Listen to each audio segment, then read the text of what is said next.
नमस्कार, आप देख रहे हैं हमारी खास पेशकश खास खबर।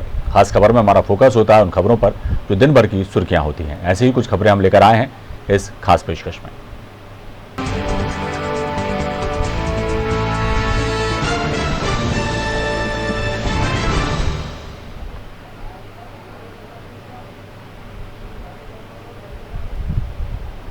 खास खबर में सबसे पहले बात मध्य प्रदेश की, जहां पश्चिम बंगाल में विधानसभा चुनाव की तारीखों का ऐलान हो चुका है। 8 चरणों में बंगाल में चुनाव होंगे। तारीखों के ऐलान के साथ ही राजनीतिक दलों ने अपनी युद्ध स्तर की तैयारियों के साथ साथ अपने बड़े नेताओं को पश्चिम बंगाल भेजना शुरू कर दिया है। मध्य प्रदेश से भी मुख्यमंत्री शिवराज सिंह चौहान बंगाल में होने जा रही परिवर्तन यात्रा में शामिल होने जा रहे हैं। जाने से पहले सीएम शिवराज ने कहा, बंगाल जा रहा हूं, परिवर्तन रैली में शामिल रहूंगा और उसी दौरान 3 सभाएं भी होंगी। बंगाल की जनता ममता दीदी के कुशासन से परेशान है। बंगाल में डर और भय का वातावरण है। बंगाल के कार्यकर्ताओं का बलिदान खाली नहीं जाएगा। कल परिवर्तन रैली है, उसके दौरान मेरी 3 सभाएं होंगी रास्ते में ही परिवर्तन रैली के, और एक सभा हावड़ा साउथ के दानेश में होगी। अनेकों कार्यकर्ताओं की हत्या की गई है, लेकिन कार्यकर्ताओं का बलिदान व्यर्थ नहीं जाएगा। ममता दीदी के कुशासन के खिलाफ, गुंडागर्दी के खिलाफ और भ्रष्टाचार के खिलाफ, लूट के खिलाफ पश्चिम बंगाल उठ के खड़ा हो गया है।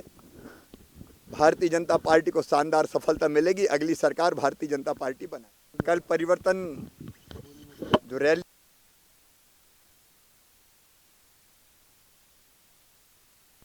तारीखों के ऐलान के पहले ही एक तरह से हो चुका था। भारतीय जनता पार्टी जिस तरह से वहां ममता बनर्जी के किले में सेंध लगाने जा रही है, और जो तैयारियां भारतीय जनता पार्टी की हैं वो साफ पश्चिम बंगाल में देखी जा सकती हैं। और सबसे बड़ी बात है कि पश्चिम बंगाल के चुनाव में इस बार मध्य प्रदेश के दिग्गज नेताओं को अहम जिम्मेदारी दी गई है।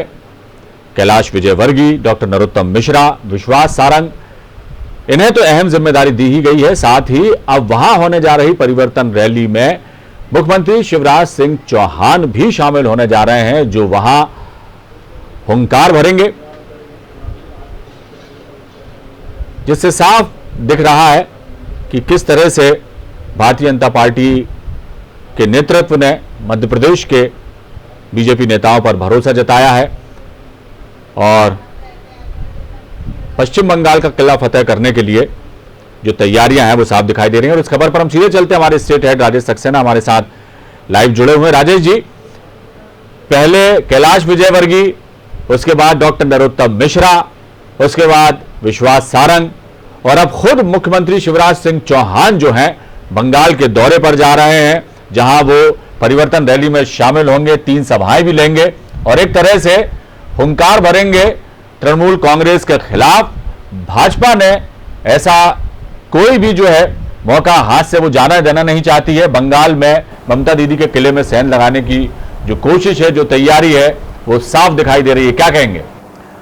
बिल्कुल अविनाश जी, जिस तरह से पश्चिम बंगाल में चुनाव तारीखों का ऐलान हो चुका है, और बीजेपी की अगर हम बात करें तो बीजेपी लंबे समय से पश्चिम बंगाल फतह को लेकर एक ठोस रणनीति पर काम करती आई है। हमने जिस तरह से देखा कि कैलाश विजयवर्गीय मध्य प्रदेश से ही आते हैं, पूरा प्रभार पश्चिम बंगाल का पूरा प्रभार उनको सौंपा गया था। सनय सनय मध्य प्रदेश के वो तमाम सारे नेता, चाहे गृह मंत्री डॉक्टर नरोत्तम मिश्रा की हम बात करें, या फिर हम विश्वास सारंग की बात करें, या फिर सहकारिता मंत्री अरविंद भदौरिया की बात करें, ये ऐसा एक नेतृत्व मध्य प्रदेश का रहा है। और एक ऐसा नेतृत्व जो जिस जगह पर, जिस चुनाव पर या अन्य जगह पर जिस तरह से केंद्रीय नेतृत्व ने उन्हें जिम्मेदारी दी है, बखूबी उसको उन्होंने निभाया है। और यही कारण है कि लगातार ये कहा जा रहा है कि एमपी का पश्चिम बंगाल कनेक्शन, यानी कि वो एमपी के तमाम सारे नेता, उसमें केंद्रीय मंत्री भी शामिल हैं, कई केंद्रीय मंत्री भी उसमें शामिल हैं, और एक बड़े टास्क के रूप में पश्चिम बंगाल को जिस तरह से बीजेपी ने लिया है। अब बात की जाए मध्य प्रदेश के मुख्यमंत्री शिवराज सिंह चौहान की, आज से वो पश्चिम बंगाल दौरे पर रहेंगे। आज रात वो पश्चिम बंगाल पहुंचेंगे और उनका लगभग 2 दिन का कार्यक्रम वहां पर है। कल की अगर हम बात करें तो वहाँ पर 2 मंदिरों में वो कहीं ना कहीं जाके वहाँ पर दर्शन करेंगे, पूजा अर्चना करेंगे, चाहे हम बात करें कालीघाट मंदिर की या दक्षिणेश्वर मंदिर की। इसके अलावा वृक्षारोपण करेंगे और कई कार्यक्रमों में वो शिरकत करेंगे।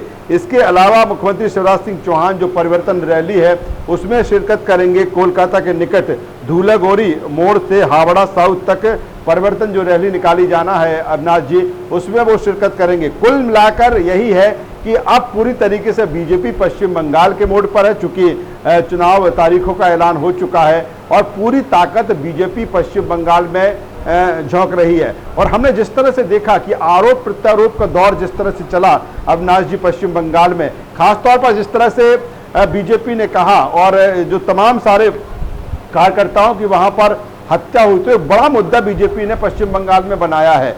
और कानून व्यवस्था को लेकर लगातार टीएमसी यानी कि ममता बनर्जी पर लगातार हमलावर बीजेपी जो है वो रही है। हमने बीच में भी देखा जब बीजेपी के राष्ट्रीय अध्यक्ष जेपी नड्डा पश्चिम बंगाल के दौरे पर गए थे तो किस तरह से उनके काफिले पर एक हमला वहां पर किया गया था। ऐसे हमले तमाम नेताओं पर वहां पर हुए हैं और यही कारण है कि बीजेपी लगातार इसके बाद भी एक दिन ब दिन और मजबूत होती गई। चाहे हम गृह मंत्री अमित शाह की बात करें और अमित शाह पूरी तरीके से वहां पर डटे हुए हैं और पूरी स्ट्रेटजी अमित शाह की पश्चिम बंगाल को लेकर है। और अब चूंकि मुख्यमंत्री शिवराज सिंह चौहान एक बड़ा चेहरा मध्य प्रदेश का और लगातार वो चौथी बार मुख्यमंत्री हैं और न केवल प्रदेश के लिए बल्कि राष्ट्रीय फलक पर भी उनका नाम जाना जाता है। उनके जिस तरह से वो एड्रेस करते हैं, सभाओं को जिस तरह से संबोधित करते हैं, कहीं ना कहीं वो लोगों को अपील करती है। और यही कारण है कि पार्टी हाईकमान ने मुख्यमंत्री शिवराज सिंह चौहान को भी पश्चिम बंगाल की जिम्मेदारी दी है और परिवर्तन रैली में वो शिरकत करेंगे। अविनाश जी राजेश जी, एक बात और भी देखने में आ रही है कि जिस तरह से आपने जिक्र किया कि कई बार जो है वहां पर बीजेपी नेताओं के काफिले पर हमले हुए और तमाम तरह की हिंसक घटनाएं भी वहां देखने को मिली, लेकिन दूसरी तरफ ये भी देखा जाए कि बीजेपी जिन सधे कदमों से वहां पर उसने कदम रखा, जो तैयारियां उनकी पहले से ही हैं, तारीखों का ऐलान तो अभी हुआ है लेकिन तैयारियां पहले से थी। काफी दिग्गज नेता वहां पर जो है खेमा डाल के बैठे हुए हैं। मध्य प्रदेश के भी 3 दिग्गज नेता वहां पर मौजूद हैं और पहले से उन्होंने मोर्चा संभाल रखा है। लेकिन एक बात और भी देखने में आई है कि जिस तरह से वाम दलों की सरकार वहां साल 1977 से रही, उसका जो है कि उसका जो किला जो है वो भेदा ममता बनर्जी ने 10 साल से वो वहां मुख्यमंत्री हैं। अब बीजेपी ने वहां पर जो है अपने पैर जमाने की कोशिश की है और बहुत तेजी से वो आगे बढ़ती दिखाई भी दे रही है। लेकिन कहीं ना कहीं चुनौतियां, जितनी बड़ी चुनौती ममता बनर्जी के लिए बीजेपी ने खड़ी की है, तो बीजेपी के लिए भी पश्चिम बंगाल का किला फतह करना उतना आसान नहीं होगा। लेकिन एक बात और भी है, लेकिन जिस तरह से जो तृणमूल कांग्रेस में टूट फूट हुई और वहां के जो कई नेता भारतीय जनता पार्टी में शामिल हुए, वो एक राहत वाली बात हो सकती है कि कहीं ना कहीं तृणमूल कांग्रेस कमजोर होने की बात है। लेकिन उतनी जो है चुनौती बीजेपी के लिए भी कम नहीं है जितनी ममता बनर्जी के लिए चुनौती खड़ी बीजेपी ने की है। क्या कहेंगे? देखिए अविनाश जी, अगर पश्चिम बंगाल की बात करें तो पश्चिम बंगाल एक ऐसा गढ़ वाम दल का रहा है कि वहीं के जो सरकार है उसी दल से बनती आई है। ममता बनर्जी की बात करें, 10 सालों से लगातार उनकी सरकार वहाँ पर, टीएमसी की सरकार वहाँ पर है। लेकिन अगर बीजेपी की बात करें तो बीजेपी ने एक सोची समझी रणनीति के साथ, एक ठोस रणनीति के साथ पश्चिम बंगाल में कदम रखा और दिन ब दिन उसकी रणनीति, अपनी अपनी जो स्ट्रेटजी है उसको और तेज करते गए। वो तमाम सारी चीज़ें, सबसे अगर पश्चिम बंगाल के हम बात करें तो सबसे बड़ा मुद्दा का जो पश्चिम बंगाल में है वो कानून व्यवस्था को लेकर है और कानून व्यवस्था को लेकर ही बीजेपी ने बड़ा हथियार उसको बनाया। और दूसरी अगर सबसे बड़ी बात की जाए, अभी हाल ही के दिनों में देखें अविनाश जी, एक बड़ी स्ट्रेटजी के तौर पर बीजेपी ने जिस तरह से काम किया और तृणमूल कांग्रेस के वो तमाम सारे दिग्गज लीडर्स को एक एक करके अपने खेमे में उन्होंने मिलाया और जिस तरह से देखा गया कि वो नब्ज टटोलने की पूरी कोशिश बीजेपी ने की कि टीएमसी में कोई नेता नाराज है, ममता बनर्जी से परेशान है, उससे संपर्क कहीं ना कहीं बीजेपी ने किया और उसको आगे किया है इस इलेक्शन में। तो यही कारण है कि बीजेपी लगातार धीरे धीरे पश्चिम बंगाल में स्ट्रांग होती गई। आप देखिए ना, ये पहला मौका है कि बीजेपी इस तरह से, इस स्ट्रेटजी के साथ, इस दमदारी के साथ, और जिस तरह से वहां पर एक माहौल बनता दिखा है, पहले ऐसा माहौल कभी नहीं देखा गया पश्चिम बंगाल में बीजेपी के लिए, खासतौर पर अगर अमरनाथ जी बात की जाए कि इतने संख्या में लोग वहां पर सभाओं में आए और इतनी बड़ी संख्या में जो नेता बीजेपी के हैं वो जब एड्रेस करें तो उनको सुने, और ये पहला मौका है। और यही कारण है कि ये कहा जा रहा है कि पश्चिम बंगाल में इस समय जो टीएमसी को अगर कोई कड़ा मुकाबला देगी तो वो बीजेपी, और बीजेपी ने पूरी तरीके से इसकी तैयारी की है। और मध्य प्रदेश का कनेक्शन, लगातार उसकी चर्चा हम कर रहे हैं अमरनाथ जी, जाहिर सी बात है वो नेता जो कहीं ना कहीं पूरे तरीके से ओके टेस्टेड हैं, हर कसौटी पर खरे जो उतर चुके हैं, चाहे हम नरोत्तम मिश्रा की बात कर लें, यूपी में एक बड़ी जिम्मेदारी वहां उन्हें दी गई थी कई विधानसभा क्षेत्रों की, और उन्होंने बेहतर तरीके से वहां पर काम किया था। और दूसरी तरफ हम बात करें अरविंद भदौरिया की, अगर मध्य प्रदेश में आज बीजेपी की सरकार है तो एक बेहतर मैनेजमेंट अरविंद भदौरिया का रहा है। विश्वास तरंग, ये ऐसे लीडर हैं कि एक एग्रेसिव तरीके से अपनी राजनीति करते हैं, अपनी पॉलिटिक्स करते हैं, और मुझे लगता है कि पश्चिम बंगाल में इसी तरह के नेताओं की आवश्यकता है। और यही कारण है कि मध्य प्रदेश से बड़ी संख्या में जो नेता हैं उनको वहां पर भेजा जा रहा है, यानी कि पूरी तरीके से बीजेपी चुनावी मोड में, क्योंकि अब मोड जरूरत भी है क्योंकि अब तो चुनाव तारीखों का ऐलान हो चुका है, तो बीजेपी एक बड़ा विकल्प टीएमसी के सामने खड़ा कर रही है।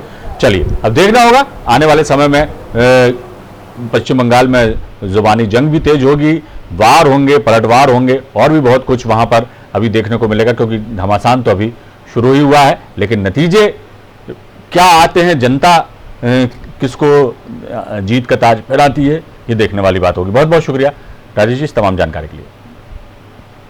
तो पश्चिम बंगाल चुनाव में शिवराज सिंह चौहान भी शिरकत करेंगे, वहां परिवर्तन यात्रा में शामिल होंगे और भी कई सभाओं में वो शिरकत करेंगे।